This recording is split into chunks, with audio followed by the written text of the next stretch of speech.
کہ افطاری میں اکثر جلد بازی میں گھر کی خواتین بیچاری ٹینشن میں ہوتی ہیں، ان کو بھی ڈانٹ مل رہی ہوتی ہے، ان کی طرف سے بھی ڈانٹیں پارسل ہو رہی ہوتی ہیں۔ بہرحال جی افطاری میں کیا کھانا سنت ہے؟ کھجور، نبی صلی اللہ علیہ وسلم اس سے روزہ افطار کیا کرتے تھے اور اس کی ترغیب بھی دی آپ صلی اللہ علیہ وسلم نے۔ اور کھجور میں کاربوہائیڈریٹ ہوتا ہے بہت زیادہ، ہم جب ہمارا شوگر لیول اتنا ڈاؤن ہوتا ہے اور کمزوری ہو جاتی ہے روزے کے جو اینڈ میں، تو پھر ایسی صورت میں ہمیں کھجور جیسی ہی کوئی چیز لینی چاہیے۔ ہم لوگ کیا کر رہے ہوتے ہیں؟ شربتیں پی رہے ہوتے ہیں چینی کے، اس میں کاربوہائیڈریٹ تو ہوتا ہے اور وہ شوگر لیول ڈھا کر کے اوپر چلا جاتا ہے ہمارا، اور پھر دماغ ٹون ہونا شروع ہو جاتا ہے، مغرب کے بعد سے غنودگی بجائے فریشنس کے اور بیکار لائف ہو جاتی ہے، اور پھر تراویحوں میں لوگ کیسے اونگ رہے ہوتے ہیں۔ تو میٹھا نہیں کھانا چاہیے افطاری میں، جو بہت زیادہ لوگ میٹھا پھوڑ رہے ہیں۔ میڈیکل سائنس کی باتیں کر رہا ہوں، اسلام کی بات نہیں کر رہا میں، ایک ظاہر اپنا تجربہ شیئر کر دینا چاہیے۔ تو چینی اور اس سے بنے ہوئے شربتوں سے اوائڈ کرنا چاہیے۔ کھجور میں میٹھا ہوتا ہے لیکن وہ اچھی قسم کا میٹھا ہوتا ہے، اس سے وہ غنودگی نہیں آتی، اور اس میں منرلز بہت زیادہ ہوتے ہیں، آپ کو طاقت بھی ملتی ہے اس سے، بہت سارے منرلز ہوتے ہیں اس میں، وائٹامنز ہوتے ہیں، تو اور سنت بھی ہے۔ تو کھجور کا ایسا، پھر ہمارے ایک بڑی ظلم یہ کرتے ہیں کہ اتنا سا کھجور لے کے نا بس ایک افطار کیا، اس کے بعد پھر ڈائریکٹ آ جاتے ہیں پکوڑوں پہ۔ تو کھجور تمیز سے کھا لو بھائی، ذرا اچھی طرح کھا لو، اس میں کیا جا رہا ہے آپ کا، اتنا مزیدار غذا ہے اور سکون بھی ملتا ہے، راحت بھی ملتی ہے، طاقت بھی آتی ہے۔ پھر اس کے بعد آپ تھوڑی بہت جو گنجائش رہ جائے گی وہ پکوڑے سموسے پھوڑ پھاڑ لینا۔ تو کھجور کے ساتھ بہت نفرت ہے۔ نبی صلی اللہ علیہ وسلم نے فرمایا جس گھر میں کھجور نہیں ہے نا فَأَهْلُهُ جِيَاعٌ، وہ گھر والے بھوکے ہیں۔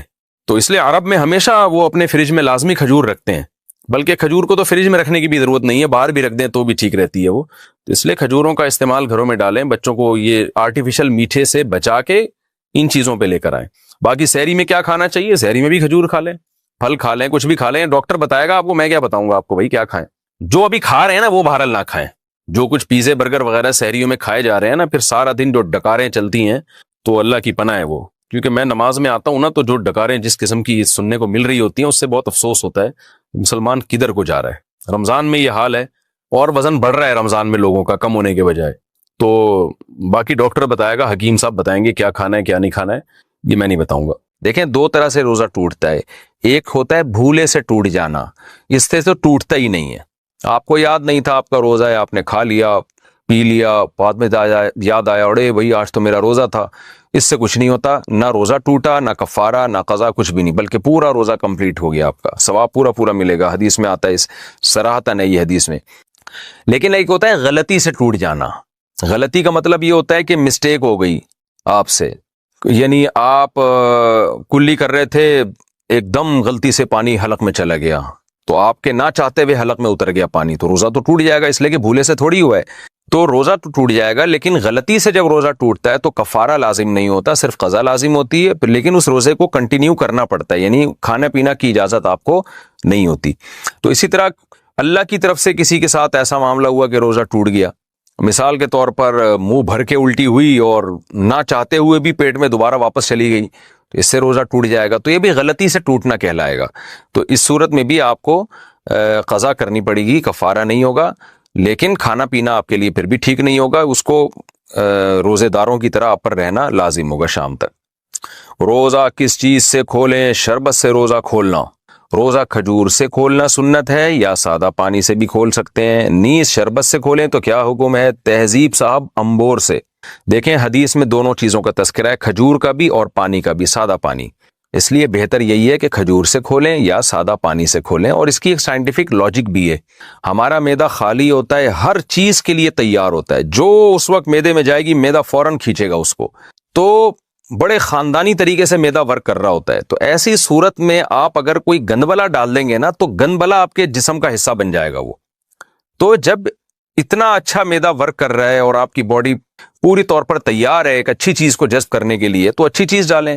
تو سادہ پانی بھی اچھی چیز ہے، آپ کی باڈی میں پانی کی کمی کو پورا کرے گا، اور کھجور بھی اچھی چیز ہے، کھجور کو تو حدیث میں طیب کہا گیا ہے کہ پاکیزہ چیز ہے، اس میں منرلز بہت زیادہ ہوتے ہیں، وائٹامنز ہوتے ہیں، اور جو کاربوہائیڈریٹ آپ کو چاہیے باڈی کو رن کرنے کے لیے، کارب، وہ بھی اچھا والا کارب اس کے اندر ہوتا ہے۔ تو یہ سب چیزیں آپ کو ملتی ہیں کھجور سے، اور پانی سے افطار کر سکتے ہیں۔ شربت سے افطار شرعاً جائز ہے، کوئی گناہ نہیں ہے، لیکن میڈیکلی یہ بعض ڈاکٹروں سے ہم نے سنا ہے کہ نقصان دہ ہو سکتا ہے، اس لیے کہ معدہ بالکل خالی ہے، شدید پیاس لگ رہی ہے، چینی آپ ڈائریکٹ اس میں لے کے جا رہے ہیں، تو بعض ڈاکٹروں سے سنا ہے کہ کڈنی پہ، گردوں پہ اس کا افیکٹ ہو سکتا ہے۔ واللہ عالم، ڈاکٹروں کی باتیں آپ ڈاکٹروں سے ہی پوچھیں، لیکن میڈیکلی یہ بات بہرحال ثابت ہے کہ خالی پیٹ جب شدید پیاس لگ رہی ہو یا بھوک لگ رہی ہو، ڈائریکٹ آپ کوئی آرٹیفیشل چیز نہ لیں، کولڈ ڈرنک نہ لیں ڈائریکٹ۔ آپ جو ہے آج کل جو شربت وربت آ رہے ہیں ان میں کیمیکل بھی ہوتے ہیں، اور چینی ڈائریکٹ نہ لیں آپ، تو ڈائریکٹ کوئی اچھی چیز لیں۔ جب ایک دفعہ جو ہے نا وہ اچھی چیز جذب ہو جائے تو پھر تھوڑی دیر بعد آپ جو مرضی چائے لیں۔ بہتر تو یہ کہ شربت کو مارکیٹ سے نکال ہی دیں آپ۔ میں تو حیران ہوتا ہوں لوگ افطاری میں شربت کیسے پیتے ہیں، ہم سے تو پیے نہیں جاتا۔ وجہ اس کی یہ ہے کہ شربت پی کے اتنا زیادہ آپ کا شوگر لیول ہائی ہوتا ہے، آپ کو نیند آنا شروع ہو جاتی ہے۔ شربت کا مزہ چند سیکنڈ کا ہے، ٹینشن کئی گھنٹوں کی ہے۔ آپ اگر افطاری میں شربت نہ پئیں، آپ فریش رہیں گے افطاری کرنے کے بعد بھی، اور آپ جب افطاری میں شربت پی لیتے ہیں تو ٹون ہو جاتے ہیں آپ دیکھو مغرب کی نماز کے بعد سے آدمی جھومنا شروع کرتا ہے، نہ اٹھا جا رہا ہے، تراویح کے لیے بھی نہیں اٹھا جا رہا ہوتا، تو 2 منٹ کی لذت بھی نہیں ہے، چند سیکنڈ کی لذت ہے، اور ٹینشن کتنی دیر کی ہے۔ تو ایسی چیز کیوں کھا رہے ہیں یا پی رہے ہیں جس میں چند سیکنڈ کی لذت میں آپ کو ٹینشن جو مل رہی ہے وہ کئی گھنٹوں کی مل رہی ہے۔ تو انسان فریش رہتا ہے، دماغ اس کا تازہ رہتا ہے، اس سے بڑی کیا نعمت ہو سکتی ہے۔ تو افطاری میں بہت زیادہ میٹھی چیزیں لیکوڈ فارم میں خاص طور پہ جب انسان لیتا ہے نا تو اس سے دماغ